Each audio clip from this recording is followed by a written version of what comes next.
Hey, it's Pink here with Pink's Garage, and we are sitting on the side of the freeway, and sun's low in the sky. We had a little bit of a problem. Not sure exactly what happened.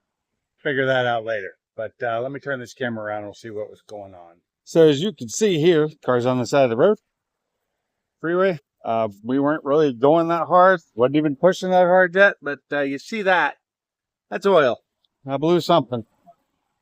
Something is not doing well, and it left some streaks coming down the road there. You could see where it happened, and I got off the side of the road because the engine died.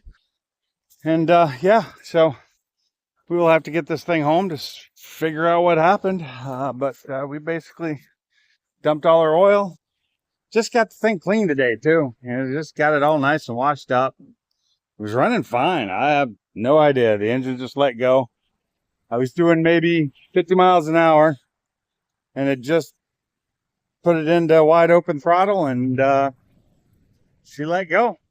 So it happens. That's the problem with tuning engines. It happens. So we'll get it home and see what's going on. But until then, I will see you in the garage.